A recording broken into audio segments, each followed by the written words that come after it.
Good morning সবাইকে। আশা করি তোমরা সবাই অনেক ভালো আছো। আমি যতক্ষণ না ক্যামেরা ধরবো, আমার ক্যামেরা ধরার মতো কাউকে পাওয়া যায় না। এই 2-3 দিন পর আমার এত পরিমাণ শরীর খারাপ, আমি উঠতে পারছি না। আমার হাত পা যন্ত্রণায় ফুলে যাচ্ছে, মানে এরকম অসুস্থ আমি মনে হয়েছিলাম অপারেশনের সময়। আর এই 2-3 মাস পরে আমি আমার দিদার বাড়িতে কালী পুজো ছিল, কালী পুজো বাড়িতে গিয়েছিলাম। কালী পুজো থেকে ফিরে আসার পরে এত শরীর খারাপ হয়ে গেছে, অ্যাসিডিটি, গ্যাস, মানে আমার আর ওঠার ক্ষমতা নেই। আমাকে হসপিটালে ভর্তি করে দিলেই মনে হয় বেশি ভালো হতো। ও তো বারবার করে বলছিল চলো যাই হসপিটালে গিয়ে ভর্তি করে দিই, স্যালাইন চললে শরীরটা একটু ভালো হবে। আর আমার সত্যি বলতে ওই স্যালাইন জলে খুব ভয়, খুব ভয়। অপারেশনের সময় যে আমার মা আমাকে কীভাবে সামলেছিল, আমি বাচ্চাদের মতো কান্না করছিলাম। দেখো সবাই সব কিছু তো মানে নিতে পারে না, কিন্তু আবার যদি আমার শরীরটা এখনও পর্যন্ত ভালো নেই। কালকে এত শরীরটা খারাপ লাগছিল, মানে আমি উঠতেই পারছিলাম না। আমার বোনকে ডাক করালাম, বোন এসেছিলো। আদিত্য, মিঠাই দুজনকে সামলেছিল, ঘরে কাজকর্ম বোনই সব করেছিল। রাত হতে ও বাড়ি চলে যায়। আর সকাল থেকে ঘুম থেকে উঠে বরমশাই ঘরে যেগুলো করার আর কি গুছিয়ে করছে। বাসন মাজা, ঘর ঝাড় দেওয়া, জল আনতে যাবে না? জল আনা হয়ে গেছে তোমার? না গো, যাবো। দেখেছো তো, একদিন একটু করে দিচ্ছে বলে কেমন ভাবে কথা বলছে। আর আমাকে তো খালি বলে যাচ্ছে। তাহলে আমি প্রত্যেক দিন কাজ করি, তাহলে আমার কি হয় তুমি বলো? আমি সত্যি বলছি, আমার শরীরে ওঠার ক্ষমতা নেই। দেখো আমার চোখ মুখ দেখলেই হয়তো বুঝতে পারবে। আমি ওকে কখন থেকে বলছি আমার চুলটা একটু আঁচড়ে দেবে গো, কেমন পাগলিদের মতো হয়ে আছি দেখো। দেবে তো কি হয়েছে, একটু চুলটা আঁচড়ে দাও না আমার। হ্যাঁ দেবো। পুরো পুরো জলের, মানে আমি হাত নাড়াবো সেরকমও আমার ক্ষমতা নেই। ও ওইদিকে জামা কাপড়গুলো সব এলোমেলো হয়েছিল, ছোটদের জামা কাপড়, মানে প্রত্যেক দিন গোছাবে, প্রত্যেক দিনই এলোমেলো হয়ে যাবে। সেগুলো সুন্দর করে এই যে গুছিয়ে রাখছে। আমি প্রায় 1 সপ্তাহের মতো কোনো ভিডিওই শেয়ার করতে পারিনি। আজকে একটু শরীরটা ভালো আছে তো ভাবলাম যে আমি ক্যামেরা অন করি। আমি যতক্ষণ না ক্যামেরা অন করবো মানে ভিডিও হবেই না। এই যে আদিত্য, মিঠাই আসছে দেখো, ওরা দুজনে খেলা করছে। আদিত্যকে দেখতে পেলাম, মিঠাই বাইরে আছে। তো উঠে যাবো সেই ক্ষমতা নেই আমার। বাবা এই জামা কাপড়গুলো গোছাচ্ছে, ওখানে অনেকগুলো জামা কাপড় জড়ো হয়ে গেছে। এই যে আমাদের তো রাখার জায়গা নেই, সুন্দর করে না গুছিয়ে রাখলেই চারিদিকে এলোমেলো হয়ে যায়। ও মা, আমি কথা বলছি আমার গলা ব্যথা করছে। বমি করে করে আমার গলাও এত ব্যথা হয়ে গেছে যে আমি কথা বলতে পর্যন্ত পাচ্ছি না। এখন কিন্তু অনেকটাই বেলা হয়েছে, ঠিক আছে। থ্যাংক ইউ এতটা হেল্প করার জন্য গো। আমি তো মানে মাথা খারাপ হয়ে যাচ্ছিল, আমার নিজের শরীর খারাপ নিয়ে নয়। ভাবছিলাম বাচ্চা দুটো আছে, ওরা তো আর আমার হয়তো কষ্টটা বুঝবে, কিন্তু ওরা তো ছোটো, ছটপট করবে, লাফালাফি করবে, এখানে ওখানে যাবে, আমি কি করে ওদের সামলাবো। ও অনেকটা হেল্প করে দিচ্ছে, এগুলো গুছিয়ে রেখে দিয়ে গেলে ওদের চান টান করিয়ে খাইয়ে দিয়ে আমার কাছে নিয়ে বসে থাকবো, ওটাই ভেবেছি। আমি উঠতে পারছি না, আমি যে সিঁড়ি ভেঙে নামবো, উঠবো বা নিজে বিছানা থেকে নামবো, সেটুখানি ক্ষমতা নেই। আমি কি দুর্বল মানুষ হয়ে গেছি বাবা। যাচ্ছে জলের বোতলগুলো গিয়ে জল নিয়ে আসবে। আর এদিকে দেখো মিঠাই, আদিত্য আর রাহি সবাই মিলে বসে বসে খেলা করছে। ছাদে সুন্দর একটা টপের মধ্যে ফুল গাছ বসিয়েছিল, তাতে ফুল ভর্তি হয়ে গেছে, দেখছো কত সুন্দর লাগছে দেখতে ফুলগুলো, হেবি সুন্দর না? এই যে বৌদি ভাই লাগিয়েছে ফুল গাছটা। ফুল গাছে ফুল ভর্তি হয়ে গেছে, কত সুন্দর লাগছে। সকালবেলা এই মাত্র বার হলাম, বার হয়ে দেখছি এত ফুল, দেখে তোমাদেরকেও শেয়ার করছি। আদিত্য যাচ্ছে তোমার সাথে? হ্যাঁ আচ্ছা যাও। দুজন মিলে যাচ্ছে জল আনতে, আদিত্য আর আদিত্যর বাবা। মিঠা আমি কোলে নিতে পারবো না মা, আমার শরীর খুব খারাপ, তুমি বাবার সাথে চলে যাও। যাও, আমি কোলে নিতে পারবো না তোমাকে, তুমি নিচে যাও, নিচে গিয়ে দেখতে পাবে। কি করে জল পড়লো? এক সাইডে রাখো, ছাদে দিয়ে এসো, যাও। জল আনতে যাচ্ছে আদিত্য আর আদিত্য বাবা মিলে।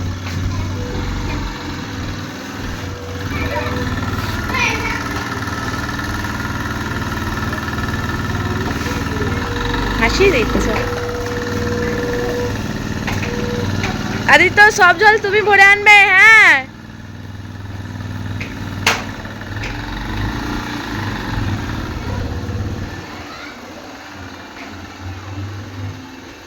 ওর বাবা ম্যাগি বানাচ্ছে আর দুজন মিলে বলছে বারবার যে ম্যাগি কি হচ্ছে। ওকে বললাম ওটস বানিয়ে দিতে, ও বললো আমার দ্বারাই সম্ভব নয়। ওদের দুজন, এবার আদিত্য বলেছে ম্যাগি খাবে তো ম্যাগি নিয়ে এসেছে।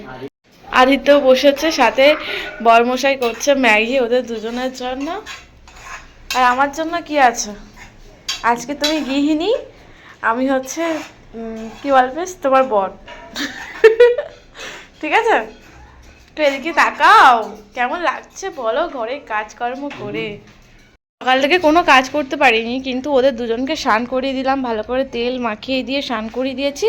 শরীরটা তো খুব খারাপ, উঠতে পারছি না, বাচ্চাদের তো স্নান করাতে হবে, তাই সকালবেলা থেকে কিচ্ছু করিনি বটে, কিন্তু বাচ্চাদেরকে স্নানটা আমিই করিয়ে দিলাম। ভালো করে তেল মাখিয়ে ছাদে গিয়ে রোদের মধ্যে ওদের দুজনকে চান করিয়ে দিয়েছি। এতে চান করিয়ে ফ্রেশ করিয়ে দিয়েছি। আর ওর বাবা ওর হাতে কার্টুন দিয়েছে। আদিত্য সবসময় কার্টুন দেখে না বাবা, তুমি তো গুড বয়। চলো ভাত খেয়ে নেবে এবারে, ঠিক আছে। আজকে বাবা করেছে কুমড়ো সিদ্ধ আলু সিদ্ধ ভাত তোমাদের জন্য। এটা খারাপ, তাই আমি আজকে আর কাজে যাইনি। সংসারের সমস্ত কাজ করে এই এমনকি এই তোমার দিদিভাইয়ের হাতে যেসব জামা প্যান্টগুলো দেখছিল না, প্রত্যেকটা জামা প্যান্ট দুপুর 3টে পর্যন্ত কেচে মানে ছাদে মেলেও দিয়ে এসেছি। আর তোমার সবাই মিলে যাবো মিঠাইকে নিয়ে হাতে করে ডাক্তার দেখাতে। ও বাড়িতে রয়েছে যেহেতু বললাম যে ওর তো চেক আপ রয়েছে, আবার পিছিয়ে গেছে ডেট, তাই ভাবলাম যেই ছুটি হয়ে গেছে তো আমরা দুজন মিলে যাই, চলো সাথে করে ওকে নিয়ে ডাক্তারটা দেখিয়ে চলেছি, চেক আপটা করিয়ে নিয়ে আসি। আর ছাদে জামা কাপড়গুলো ছিল তুলে নিয়ে বলে রেখে দিয়ে যাই, হালকা হালকা ভিজে আছে, অনেক বেলা করে কাছে হয়েছে। এবার আমি বলে থাকতাম সকাল সকাল কাছে হয়েছে, এগুলো শুকনো হয়ে গেছে, ও কিছু দিয়েছে তো যাই হোক। আচ্ছা, সকাল থেকে তো আমি তো বসেছিলাম, তো ওই জন্য তো বেলা হয়ে গেছে বলো। সকাল থেকে উঠে ভাত রান্না করে ছেলেমেয়েদেরকে খাওয়ানো, ফের ম্যাগি করে খাওয়ানো, জল আনা, ওই যে মিনিমাম 30 থেকে 40টা ব্যাগের বোতল আছে, সেই বোতলে জল নিয়ে আসা, তোমাকে খাইয়ে দেওয়া, ছেলে মেয়েদেরকে খাইয়ে দেওয়া। হ্যাঁ, আমি এখনো পর্যন্ত নিজেই খাইনি। সংসারের কাজ ও সবটাই সামলেছে। তো দুজন মিলে এই বার হয়েছি ডাক্তারের চেক আপ করানোর জন্য, নামও লিখে রাখা হয়েছে, 11 জনের পরে নাম রয়েছে। তো আমরা যাচ্ছি, এই জন্য একটু যেতে বলেছে 3টের সময়, আমরা যাচ্ছি 5টার সময়। হ্যাঁ, ডক্টরের অপারেশন থাকে তো আবার 3টের সময় গেলে তবুও হতো। এবার দেরি হয়ে গেছে, ওরা ঘুমাচ্ছিল বলে, এবারে কাঁচা ঘুমে তো ডেকে তুলে নিয়ে যাওয়া যায় না। না তো লেট হয়ে গেল, তো চাবিটা দেওয়া, ঘরে চাবিটা দিই। মিঠাই দুজনকে রেডি করিয়ে দিয়েছি, ওরা নিচে গেছে, আর ছাদে জামা কাপড়গুলো ছেড়ে দেবে, আমি গিয়ে তুলে নিয়ে এলাম। করছি না কেন পাচ্ছি না, তুমি দাও। দেখেছো তো, আমি পাচ্ছি না, এটাতেও আমার জন্য প্রবলেম। কত কি শোনাচ্ছে দেখেছো।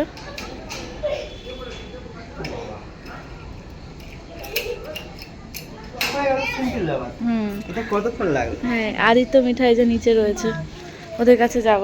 তো চলে এলাম আমরা সবাই মিলে হসপিটালে, প্রায় 1 মাস পরে আবার চলে এলাম মিঠাইকে নিয়ে চেক আপে ডাক্তার দেখাতে। কত ভিড় হয়েছে দেখো, এখানে সব সময়ের জন্যই ভিড় থাকে।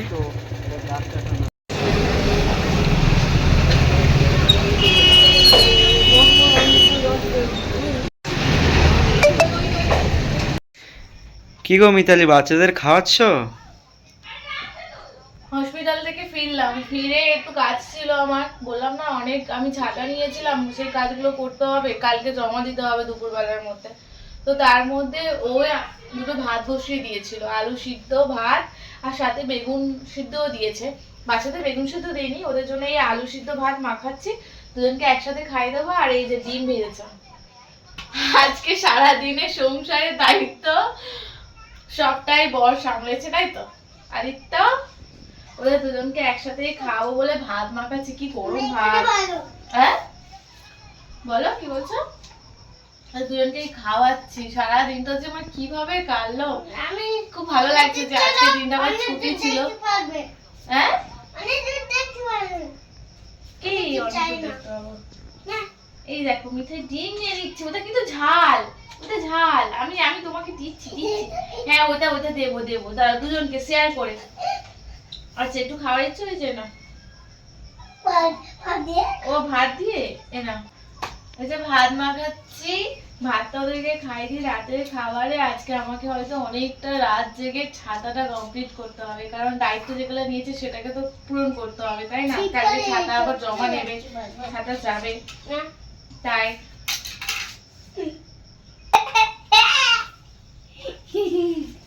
হাসি লাগছে তোমাদের আমাকে দেখে? তোমরা কি ভূত দেখতে পেয়েছো নাকি পিছন থেকে? ভূত নয়, বলো কার্টুন কার্টুন, বলো কি দেখতে পাচ্ছো? তোমার না বড়দের কথা রিপিট করা বার করবো, যাবো? খুব খেতে আর এর খুব খিদে পেয়েছে। মা খেতে দাও, দুজনকে খাইয়ে দেবো ঝপাস ঝপাস করে। এই ওখানে রাখো, শেয়ার করে দেখতে হবে, ওখানে রেখে দিয়ে শেয়ার করে, কারোর কাছে থাকবে না, নাও শেয়ার করে দাও। এটা তুমি সরে এসো এদিকে, মিঠাই দিকে সরে এসো, ব্যাস হলো, প্রবলেম সলভ। হ্যাঁ ঠিক আছে, নাও। দুজনকে বসিয়েছি খাওয়ানোর জন্য। হসপিটাল থেকে ফিরলাম, মিঠাইকে হাফ ডাক্তার দেখলো, আবার হাফ আধুরা আধুরা রয়ে গেল। হসপিটালে গেছি, দ্বিতীয়বার তো আর ভিজিটিং চার্জ দেবো না। হ্যাঁ উনি তো বলেই নিল যে তোমরা রেখে দিয়ে যাও এক্সরে প্লেটটা আর কাগজটা, তাহলে নেক্সট টাইম তোমাদের ডক্টরের ভিজিটটা দিতে হবে না। আমরা ওয়েট করছিলাম প্রায় 1.5 থেকে 2 ঘন্টা বসেছিলাম। আমরা গিয়েছি, ডক্টর যাচ্ছিল আর কি ওটি রুমে। হ্যাঁ এনা এনা চল, এনা চল তুমি, প্রথমে বোন বলেছে তাই। ডাক্তার যাচ্ছিল ওটি রুমে, যাওয়ার সময় ওকে দেখলো, দেখে ওকে এক্সরে করতে দিল। তো এক্সরে প্লেট করে নিয়ে বললো যে 1.5 ঘন্টার পরে এসে আমরা দেখবো ওটি রুম থেকে, ওয়েট করো। তো 1.5 ঘন্টা ওয়েট করছিলাম, এমার্জেন্সি ওটি হচ্ছে, যার জন্য বলছে অনেকটা দেরি হবে, ডাক্তারের মানে সময় লাগবে মানে ওটি রুম থেকে বার হওয়ার জন্য। এবারে অতক্ষণ বসে থাকা যায় না, ওরা তাই বললো যে ঠিক আছে আমরা দেখে নেব, নিয়ে ডাক্তারকে দেখিয়ে নিয়ে তোমাকে ফোন করবো, করলে তোমরা আসবে, এসে জেনে নেবে। ওকে দেখে বললো যে ওর অপারেশনটা খুব তাড়াতাড়ি করাতে হবে, ওই যে পায়ে প্লেটটা বসানো আছে ওই প্লেটটাকে এবার সার্জারি করে বার করতে হবে। তো সেটা শোনার পর সত্যি বলছি অনেক টেনশনে, অনেক মাথায় চাপও রয়েছে, যে এই সবে মাত্র অপারেশন করে উঠলাম, 2 থেকে 3 মাস রয়েছে, জলকেই সব পেট ভরে নিল। দেখো হ্যাঁ করো, আবার তার মধ্যে আবার অপারেশন হবে। ওদেরকে বাড়িতে নিয়ে ফিরলাম, আমার তো বললাম না বাড়িতে অনেক ছাড়া ছিল, সকাল থেকে তো কোনো খাসি করিনি, শরীর খারাপ ছিল বলে গরমে সব পড়েছে। কাজই আমি করতে পারছিলাম, সকাল থেকে তো কোনো কাজই আমি করতে পারছিলাম না, এত শরীরটা খারাপ ছিল। মানে আমার সেলাইন দিলে মনে হয় 2-3 বোতল সেলাইন লেগে যেত। এই যে ওআরএস এর জল করা আছে সাথে সাথে নিয়ে রয়েছি, ওআরএস খাচ্ছি খালি। ওকে নিয়ে ডক্টর তাই দেখিয়ে আনলাম যে ওর কাজটা ছুটি হচ্ছে গেলে চলো ওকে নিয়ে ডক্টরটা দেখিয়ে আসি। দেখিয়ে এসে ছাতা পড়েছে অনেক, 3 ডজন ছাতা আমার, কিভাবে আমি পরবো আমি জানি না। কালকে দুপুরের মধ্যে কি করে 3 ডজন ছাতা আমি পরবো আমি জানি না। আজ রাত জেগে হলে আমাকে ছাতাটা কমপ্লিট করতে হবে। তার মধ্যে ও ভাত বসিয়ে দিয়েছিল, রান্না হয়েছে আলু সিদ্ধ, আমাদের জন্য দিয়েছে বেগুন সিদ্ধ, আর সাথে বাচ্চাদের জন্য ডিম ভাজা আর আমাদের জন্য ডিম ভাজা। রাতে খাবারটা দুজনকে একসাথে বসিয়ে খাইয়ে দিচ্ছি। গালে তুলে লাগাও, দাঁত দেখাচ্ছে। রাতে খাবারটা দুজনকে খাইয়ে দিচ্ছি একসাথে বসিয়ে। চলো আমরাও খেয়ে নিই এবারে। হ্যাঁ যাবো অবশ্যই।